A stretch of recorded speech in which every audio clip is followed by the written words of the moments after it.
Good morning, everyone. Welcome to Pre-Market News and Views. Today is Thursday, April 12, 2018. My name is Nick Santiago. Thank you all for tuning in this morning. All right, looking at the S&P 500 E-mini futures, you're going to see that the futures are trading higher by about 14.5 points to 26.57 and 3/4 per contract. So all in all, futures flying high. You can see they took off really right around 5 o'clock in the morning. Futures put in a little bit of a low pivot, and boom, they went straight up. Now, we did have some economic data out at 8:30 a.m. Again, you can check it out for yourself. We're not going to waste time with that. But what we are going to talk about is stocks in the news. Let's get started here. First stock we're going to look at today is Delta Airlines.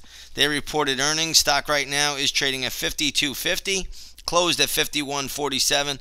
So that's about $1 pop for Delta.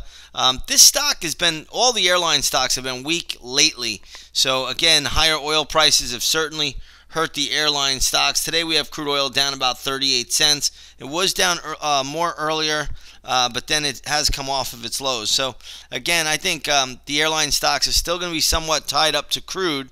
So you still want to be a little bit careful here, but nonetheless, Delta is trading higher before the opening bell. This could give us some opportunities today. We'll see how it plays out. Again, a level I really like for Delta today, though, if it does sell off, is $49.35.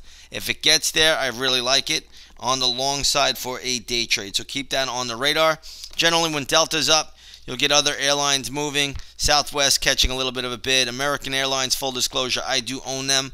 That's up a little bit as well. If you take a look here at UAL, that's upticking a little bit also. So airline stocks up a little bit on the back of Delta, but again, I don't love the Delta chart pattern. It's not a very strong move is what I really should say. So we'll see how it plays out today once the opening bell rings. Let's take a look at Bed Bath & Beyond. Ticker symbol is BBBY. And this stock is getting absolutely slaughtered. Closed at $21.50. This leading retailer is no longer leading. It is lagging. It is now trading at $17.93. So again, I don't even see a level here where I would look to even get into Bed Bath & Beyond. So be very careful here. I know a lot of traders are trying to find a low in this stock, but honestly, I just don't see it right now. The pattern is not good. The chart is not good. We'll see if it can get some kind of a reversal going, but there's nothing I'm looking to do with BBBY at the start of the session. So sit tight. We'll see how it plays out. Let's take a look at BLK, which is Blackrock. They reported earnings. That stock is ticking up a little bit. Closed at $525.31. Now trading at $533.14. So a decent little uptick there. Again, nothing great, nothing terrible. There's no play on it just yet. We'll look at it once the opening bell rings. We'll see where it goes.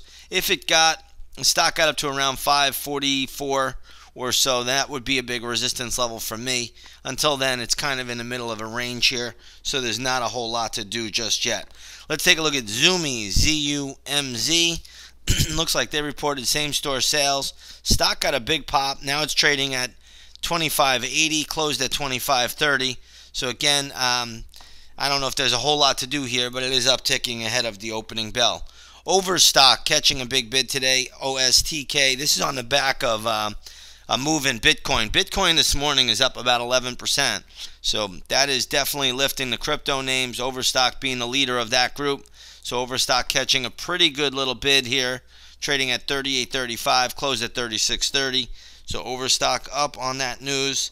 Cryptocurrencies right now, especially Bitcoin, up about 11% this morning. Let's take a look at Bristol Myers. BMY is a ticker symbol here.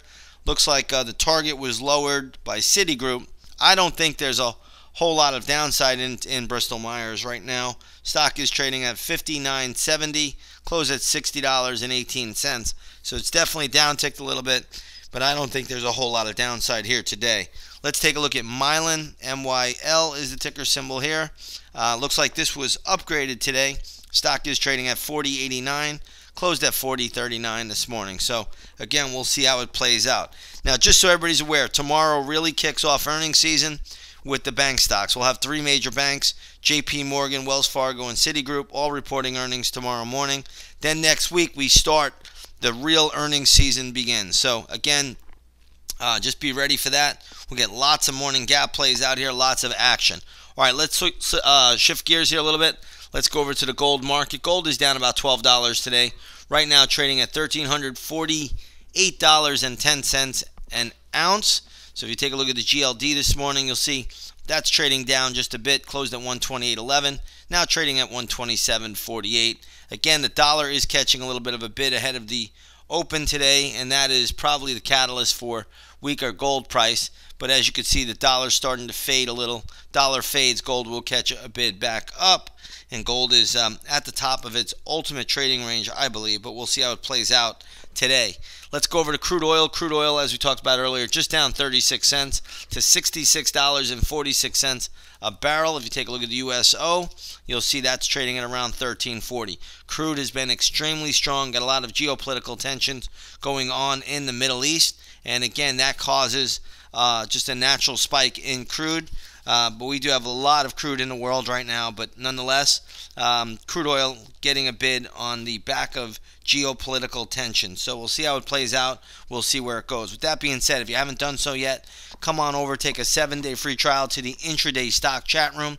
We've had a great 2018. We're going to look to keep that going not only into the end of the month, but into the end of the year. This should be the year where we get lots and lots of volatility, lots of movement in the market, and that creates great trading action.